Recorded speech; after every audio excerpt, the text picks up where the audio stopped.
The identity of the deceased is Ahmed of Timol, an Asian male, 29 years old, a born South African teacher by profession. Date of death, 27 October 1971. Cause or probable cause of death, the deceased died because of serious brain damage and loss of blood sustained when he jumped out of a window of room 1026 at John Foster Square and fell to the ground on the southern side of the building.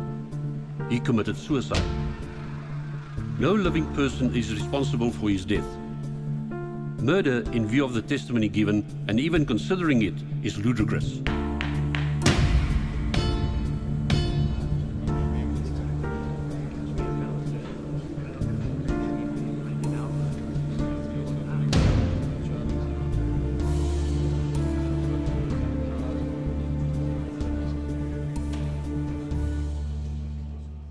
I had noticed that he had been assaulted and was full of blood.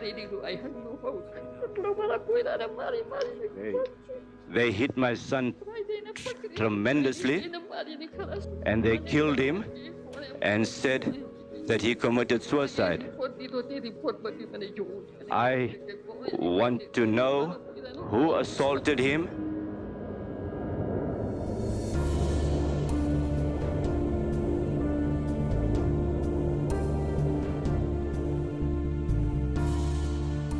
When I heard Ma testifying, describing the pain and the agony that she had gone through, I made a silent vow that from this day onwards, I was going to do something constructive in memory of my beloved uncle. I was uncertain as to what it was going to be, but I was very certain that I'm no longer just going to talk about him.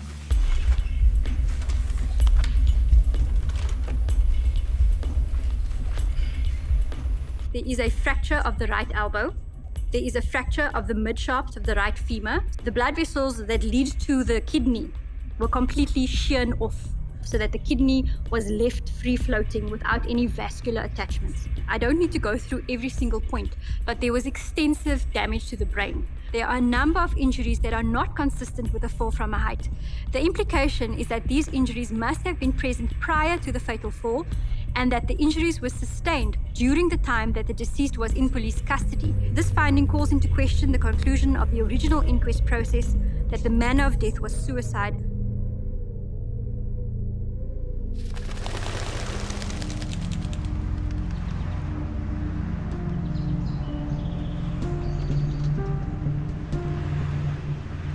They say that Ahmed Timol is dead, that Indians can't fly. Well, this one did. And like the phoenix, he resurrected the incipient fury at the defeatist elders and immortalized 1976. This generation going forward, and those that follow, must know where it comes from.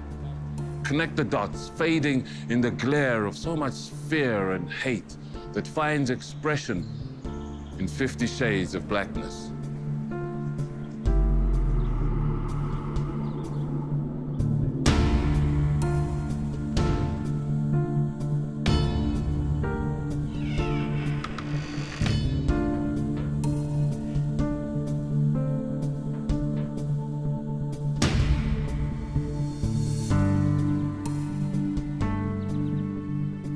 I recall from a very young age that my maternal grandparents spoke very little about the 1972 inquest that had found that my uncle Ahmed Timol had committed suicide. The former TRC Commissioner Yasmin Suka and I have been in contact for a number of years. And Yasmin has patiently been waiting for me to make contact with her so that we can formally consider our options in reopening the Timor matter. But to be honest, I had cold feet. My mental state of mind was not correct, and I stayed away from Yasmin.